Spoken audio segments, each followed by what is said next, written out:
about the types of care that are available for seniors and adults. So our purpose for our presentation today, which we're calling a Caring Continuum, is to educate you about the most common living situations and care providers for seniors and others, and to give you peace of mind for when you are confronted with these kinds of decisions. Neta Wenrick with Regency Home Care is now going to explain some of the differences in community facilities that provide care. We all want to stay in our homes as much as possible, as long as we possibly can. That's our goal. And so I'm going to explain some of the outpatient facilities where people can go to that are not necessarily residential facilities. I heard a quote this week that said, "My grandmother started walking when she was 60 years old, 5 miles a day. She's now 97, and we don't know where the heck she is." That was Ellen DeGeneres. But that's what we want. We want to be active. So senior centers are community agencies, and most every city has a senior center, as Greg will attest. They offer nutritional congregate meals. They work with the Meals on Wheels program, and also the government distribution of surplus goods, cheese, bread, rice, what else? Flour. I don't know if you know about that program. I'd be happy to explain it more. They're usually open Monday through Friday from 8 to 5, although sometimes there's activities on the weekends. And they have recreational, educational activities. Very often there are screenings, blood pressure, glucose. Legal services sometimes are free. They sometimes offer some notary services that Lisa might be working with here. They are funded through the Older Americans Act, the city and the county, and every city has a form of a senior center. Cypress Senior Center, Rogers Senior Center here in Huntington Beach, the Norman P. Murray Center in Mission Viejo, and Oasis Center in Corona del Mar, just some examples. Home health care is only provided by licensed people, so RNs and LVNs. It includes skilled nursing care, meaning medication administration, wound care, IV treatments. Can include physical therapy, respiratory therapy, and other services for treatment of an illness or an injury, so it's for acute. Once they come out of the hospital and they need some assistance. Typically, but not necessarily, it's initiated by a physician. Medicare and some insurances pay. It's short-term, usually 1 to 3 weeks. And examples are Apex Home Health and Excel Home Health. Home care, which is my business, is non-medical. In-home care, so there's no medical procedures. We don't do wound care, we don't hang IVs, we don't do anything, we don't catheterize people, anything like that. We can help with medication management in that we can say, here's your medication, you need to take it, but we can't actually dispense it because we don't have those licensed people. Mostly what we do is help with cooking, cleaning, bathing, dressing, feeding, transportation, doctor's appointments, laundry, pretty much anything anybody needs, errands, we can do that. Not limited to seniors, as you've heard me say. Newborns can utilize us as well as seniors, people that are post-surgical, chemotherapy, dialysis, anything like that. So you gave us 20 minutes, right? Or did you just give us 10? I just put 12 on. 12, okay, because we're doing 20 altogether. You're getting another 12. Okay, it's generally, unfortunately, private pay for home care, but there is aid and attendance for veterans and their surviving spouses, and some long-term care insurance will cover us. So the example of that, the only one I'm going to give is Regency Home Care. Adult daycare are facilities for dependent older adults, people that are more frail, not necessarily older adults, there's some younger people that partake in these. They're all over the county. Supervised and protected in a congregate setting. Again, generally from Monday through Friday, 7 to 5, although they have had funding cuts, so a lot of them have cut their hours to like 8 to 3. It's really sad. That's a whole different thing. Services, there's recreational activities, congregate meals. They usually get breakfast, lunch, and snacks. It's really a good socialization organization for people, so they're not in their homes by themselves. They're safe, they're cared for. These are not locked facilities. They can't be locked legally, but they are secured so people can't wander away. There's therapeutic activities. There's physical therapy, usually speech therapy sometimes. Outside volunteers and entertainment come in, usually, and it's private pay, although Medi-Cal does cover some of the costs, and it is funded by the county, unfortunately.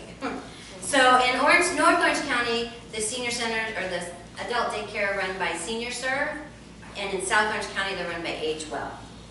Adult day health care, very similar to adult daycare, although it's people that have more psychiatric and physical diagnoses. It's run really in the same places as the adult daycare. They're just run a little differently. They're funded a little differently. Usually you have to have a doctor's recommendation to be part of the adult day health care because it's billed a little differently. But they participate in the same programs, the same meals, the same activity programs. They do get more physical therapy, speech therapy, that sort of thing. And these, again, are private pay, some Medi-Cal, and county funded. The Alzheimer's Family Service Center here in Huntington Beach is it's a really good place. If you don't know them, you need to get to know them, and let Penny and I know we'll be happy to introduce you to people down there. So I have time for one question, only one right now. So, does anybody have a question, Thomas? Can you take anybody to these facilities, or are they sort of locked down? Or? Well, the way they work, the senior centers, anybody can come and go, and you don't have to be a senior to participate. Really, legally, if you're 18 and over, you can participate at a senior center. Adult daycare centers, you can sign them in. You can just take your relatives and have them participate. The adult day health care, you have to have some doctor involvement. Home health is doctor initiated. Home care, like what we do, is not. You can just come to us and we can take care of you. So now, my colleague, Penny Denton, is going to give you information about living facilities for seniors and adults. Good morning. There are a multitude of senior living communities. I'll start with the first one. Senior living communities, usually spacious homes where you can retire at your leisure and just enjoy your retirement. They offer a clubhouse, which will have planned activities, social activities, where you can participate in shuffleboard, you can do Wii bowling, swimming, activities for the independent living. Housekeeping and maintenance and meals are not included. The usual age to enter these places is 55 plus. Examples, Landmark in Huntington Beach, Leisure World, and Lagoon Woods. Senior apartments, independent living, and retirement communities. These are apartments and condos. They're a good option for people who are totally independent. They have planned activities, housekeeping provided. They are really wonderful places, especially for widows and widowers, because there's always somebody there that they can sort of talk with and have fun with. They don't need assistance. No meals are included, and the usual age for this is age 55 plus. Examples, Palm Island and Palm Glen. Warden cares. These are the places that touch my heart. They are a wonderful community for people who are not really socially active, that need to be taken care of. They are nurturing, warm, welcoming, wonderful places. There's usually 5 to 6 beds. Each person has their own room. They have med management. They have ADLs, which means activities for daily living they're taking care of, bathing, grooming, dressing, toileting, needy help eating, stuff like that. Housekeeping and laundry is provided. Med management is done. They make sure the patients or the residents have the meds that the doctors have prescribed. They do not do nursing care. They do not do medical care. They have, they're all licensed by the county, or the state probably, and they are just wonderful places. They are caregivers have a 1-to-3 ratio, so you're really getting the care that the people need. They're not put in the room and left there. They make sure they are entertained and taken care of daily. Pay, long-term insurance, aid and attendance if you're a veteran, private pay, no Medicaid. Medicare does not pay for these facilities. Examples, A.J. Huntington Home, where my husband was, alternative senior care in Shangri-La. I like that name, Shangri-La, that gives it a little. Assisted living, RCFs, residential care facility for the elderly. These have 40 to 150 residents, and they are much, much different than warden care where you have 5 to 6 residents. These places are a home-like setting. They usually have a shared or a single room. The caregivers are 1 to 14, which is a big difference between 1 to 3. They have planned social activities. They do have the ability for nursing and to perform the services that the doctor's orders have been written for. They have their meals included, laundry and housekeeping is included, social activities. You go in there and you're doing Wii, they're playing poker with not real money but little chips. They love to do bingo, which is a good stimulus for them. They take people out if they're able to travel. They go out for lunch, they go to the park, they go to events around the city. They're well taken care of, but they're not the personal touch that you get from the board and cares. They're caring, but there are so many people there that you just don't get that little extra help along the way. The pay again is long-term insurance, veterans aid attendance, or private pay. No Medicare, period. Examples: Huntington Terrace, Sunrise, Atria, Emeritus, small board and cares. Memory care units. Memory care units provide secure living environment for residents with Alzheimer's or other memory-related dementias. These facilities are usually housed in an assisted living community. They are secured so that people can't walk out and wander away. A friend of mine in my support group, his wife has Alzheimer's, and he was in his office working, and they found her 10 miles away in the park. She just left the house and just walked away. So these places keep them secured. They are specially trained caregivers that know how to redirect with the people with mid-stage Alzheimer's. They're very difficult to handle. The ratio for caregivers is 1 to 4, which is really good. Med management, again, ADL, activities for daily living is provided, of course, meals, housekeeping, and maintenance, all of that's included. It's a nurturing atmosphere. They have specially designed programs and activities that are geared towards people with dementia. They have colorful pictures all over the place, lots of color, lots of easy chairs to sit in. They even have these little baby areas for the women. They have bassinets, and they can give them baths and diaper. I mean, it's just wonderful to see these dolls, to see these women. Yes, not real babies. To see these women nurturing these dolls. It just makes, you know, it's just nice to see people take care of people like that. Again, pay, long-term insurance, veterans VA, private pay, no Medicare. Huntington Terrace are examples: Sunrise, Silverado, and Dolorosa. Placement services. This is what I do. I assist families to find placement in board and care or assisted living communities. When my husband became ill, I didn't know that places like my business existed, and it took me 10 days to find a community that I could put him in. First of all, I didn't know where to begin. I had no idea how much this was going to cost. I had no idea what questions to ask. How many times do you give them a bath a week? How many meals do you give them? Do you do their laundry? Do you dispense meds? All of these questions were in. I had no idea how to ask these questions. I got prices from $10,000 a month down to $2,000 a month. And these are for a 6-bed board and care. So my job is to interview the people, the families, ask them what their financial situation is, what geographical area they want their loved one to live in, and what level of care do they need.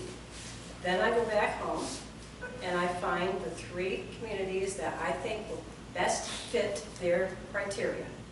From that point, I pick the family up in my car. I personally give them a guided tour to each of these facilities. I give them the pros and the cons, because everything has a pro and a con.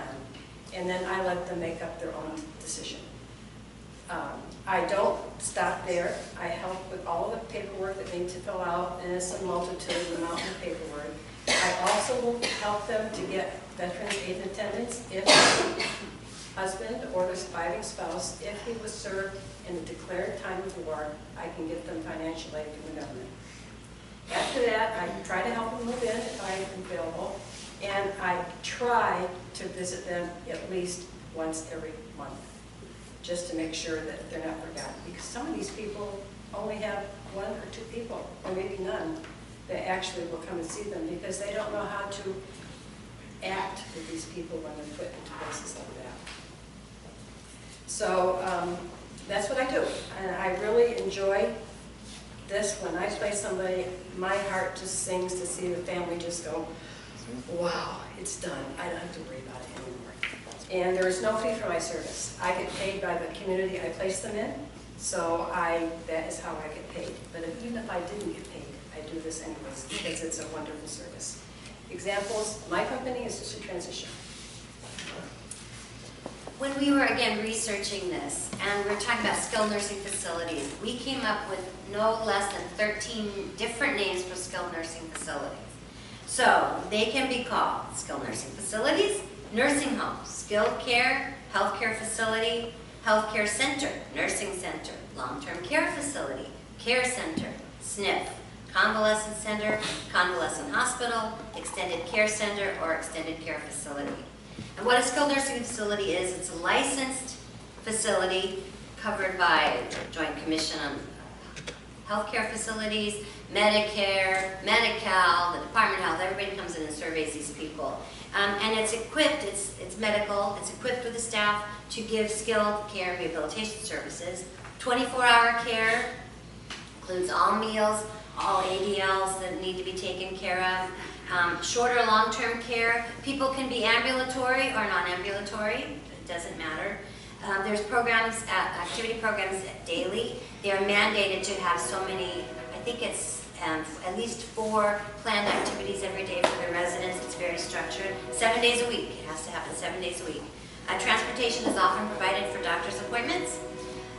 Nursing homes have had a bad reputation over the years, and most of the ones that we work with are working very hard to make these really warm, nurturing environments. Some of them have dogs or cats that live there in the facility that help with that home environment.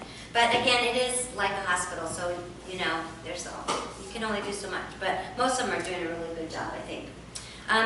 Many include pet therapy and music therapy programs, also in their daily activities. First 20 days generally covered by Medicare insurance, first 20 days only.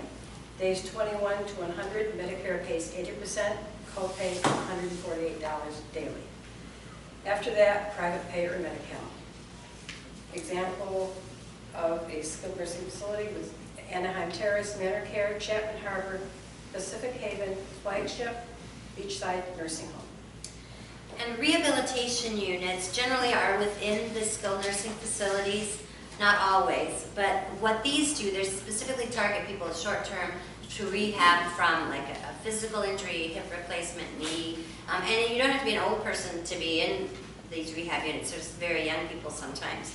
Sometimes it's substance abuse, and sometimes it's mental health issues.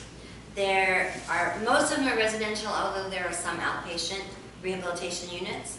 They specialize in either physical, psychiatric, or substance abuse rehab. And again, they're usually found in the skilled nursing facilities throughout the community. Variety of payments for these: Medicare, Medi-Cal, private insurance, and private pay. Examples are Buena Vista Care Center, Orange Grove Rehabilitation Center, Manor Care, and Pacific Haven. Hospice, compassionate care for people who have 6 months or less to live. They receive expert medical care. The people who run hospice are very caring, have big hearts. They really feel the pain that you're going through and try to make this transition easy on you. They do have pain management. My husband, Bill, was in hospice for 2.5 days. The support that I received from the hospice community was unbelievable. Not only did they make him comfortable, but they made myself and my son comfortable, making sure that we had a couch to sleep in at the skilled nursing facility, made sure that we had meals, made sure that we had spiritual support, that they sent chaplains over to us to give us comfort. knowing that I had that support in place made my transition a lot easier, because not knowing what was going to happen, the stages that we're going through, their expert advice was absolutely phenomenal. It was just unbelievable. And everyone has the right to die pain-free and with dignity, and they really make that happen. It's available to all patients, race, creed, color, doesn't really matter who you are, it's available to you. Medicare, Medicaid, private insurance, and HMOs pay for this. Examples are St. Michael's Hospice, Divine Hospice, Companion, and Seasoned. I've got time for one question. Quick question. What happens when nursing care, you go through Medicare, you have your 20 days and then 80 days, but what if you don't have any private pay? What if the person's destitute? Is there a facility they go to, or do you just put them back on the street? Can we address that at another time, because we've only got like a minute left? Can we do that? Okay, we'll talk, we'll do that. Okay. We would like to tell you a little bit about ourselves right now. Neta Wenrick has worked for more than 30 years in healthcare, primarily with older adults. She was Assistant Program Director for 6 years at the Institute of Geopsychiatry in Los Angeles. Most recently, she has taken the position of Director of Marketing for Regency Home Care. She also has experience as a caregiver to several members with various medical issues and dementia in her family, helping improve the quality of life for individuals. It's her great pleasure. Penny Denton has been employed by Assisted Transition full-time since January 2013. Her passion in life is to help as many families as possible in placing their loved ones in a board and care or assisted living community. She has first-hand experience in this overwhelming and stressful process. She placed her first husband in a board and care in October 2011. Her heart sings when she visits a client and sees the relief on the family's faces. What we have given you today is just a brief overview of the most widely used services. There are many others to discuss. We hope this presentation has been educational for you. If you have any questions, please contact us for a one-to-one to assist. Good referrals for us today are any organization to which you might belong that are looking for guest speakers. We would be happy to come and present what you have heard today. Thank you for your time and attention.